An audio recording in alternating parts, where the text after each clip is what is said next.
What Metallica did in 1983 was they delivered an album that went where others didn't go. It was just so aggressive and so tough, and it's boys will be boys. No American band ever sounded like that. And you had all these underground kids that all of a sudden when that record came out, it was like, this is our band. This is really our band. We had a very, very pure vision back then. Just four guys who just loved to play metal. We didn't think too much, we just did it. We were just living in the moment. We had the songs, we had the attitude, we had the fire. We were out to conquer the world. Coming up, Metallica drinks to success. Everyone was calling us Alcoholica. We were proud of that. We're living the rock and roll dream, and we can drink more than you. And later, they get filthy clean. We would tell our tour manager, when we go off stage, we want the showers running and girls in there ready and willing to bathe us. Next, on When Metallica Ruled the World.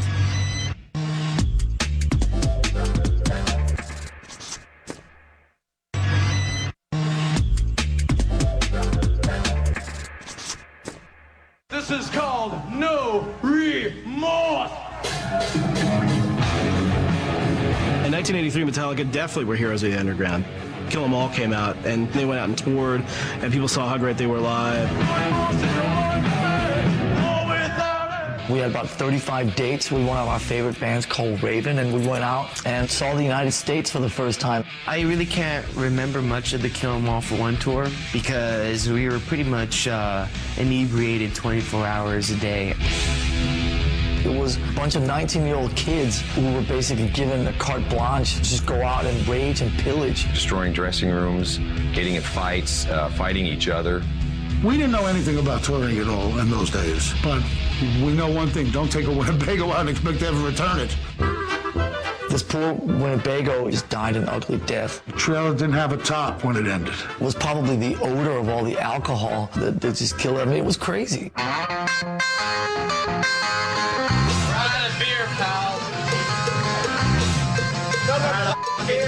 Everyone was calling us Alcoholica. We'd roll into town and, I'd hear people screaming, Alcoholica! The name just stuck. I'm gonna leave. We were proud of that.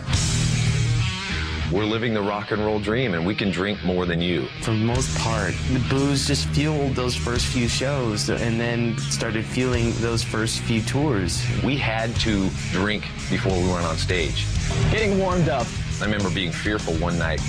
Oh, I'm not drunk. What do you mean we're going on in 10 minutes? Oh, trying to drink as much as possible. It's just crazy. I just want to say cheers to all you guys. Thanks for coming down and getting nutty with us, man. Cheers. I mean, it got to the point where someone gave me a live tape, and I was like, oh my God, that's us. That doesn't even sound like us.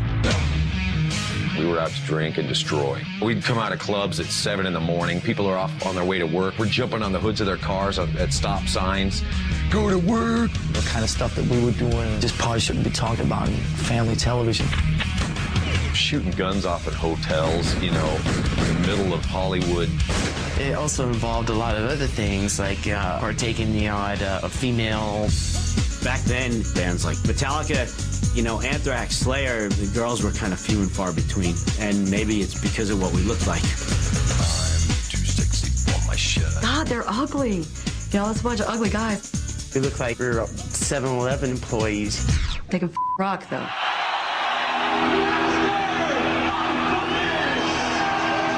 1986 was when Master of Puppets came out, and then they went out and did that Aussie tour.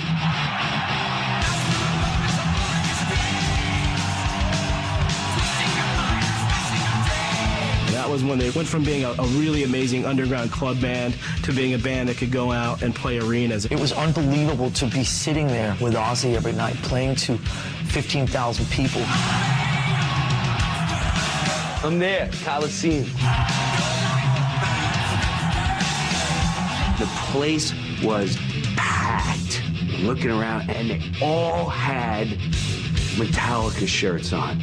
Everybody was headbanging, and somebody tore off the seat cushion off their seat, and they threw it at the stage. And so everybody started doing it. It looked like piranhas attacking a ham. You know what I mean? I've been to probably a couple hundred concerts, and this is the only concert I was ever scared at. And When it was time for them to leave, to get off the stage, everybody kept chanting.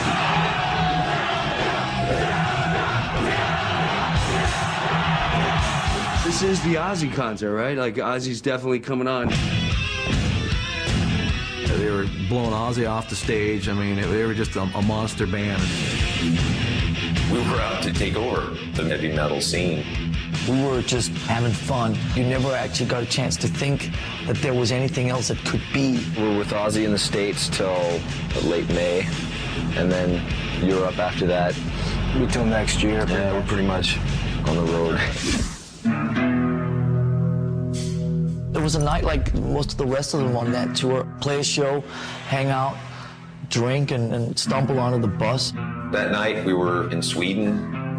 We were on our way to Denmark for a show. Me and Cliff were the last two people up. I went to bed before he did. The next thing that happened was I just remember hearing these loud noises. It wasn't an earthquake, it was the back wheels of the bus jumping. The bus flipped and was rolling.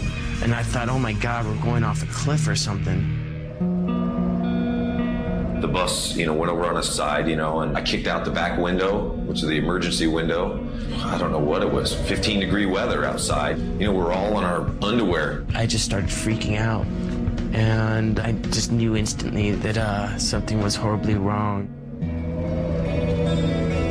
I could hear everyone else screaming and crying, but I didn't hear Cliff's voice. But it was all kind of odd because we were standing there going like, where's Cliff? And turn around, I could see Cliff's feet sticking out from underneath the bus. There's no movement, there's no nothing. And that was just something that I'll never forget. The vision is just, it's burnt into my mind. It took days, weeks to be able to just understand that had gone down. It's one of those things you relive over and over. You think so much about, and you try and change it in your mind. It was so surreal because death and mortality, that was not part of the gig, you know what I mean? I felt like an orphan, It felt like I had lost, an older brother. It was so sad that he was taken at such a young age.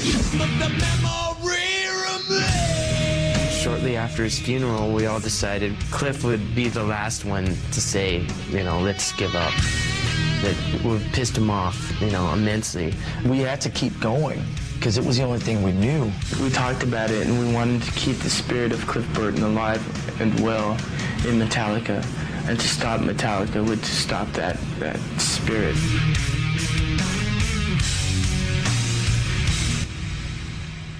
Coming up, Metallica fills the void. This is the new right here, Mr. Dixon, new kid on bass guitar. They hazed the hell out of that guy. It was far from easy.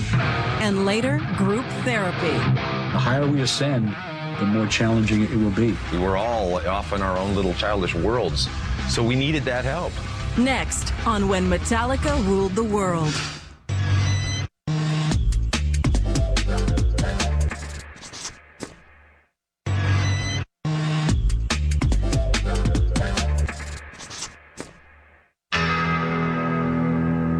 In the fall of '86, Cliff died. And as horrible of an experience of losing your best friend, there was no way the band wasn't going to go on. We've always had, fighting attitude, because we know Cliff would want it that way. We just jumped in and started auditioning, calling around, checking in with people like Brian Slagle. And I said, well, I think I have the guy for you, Jason Newsted. Of course, his favorite band in the world is Metallica.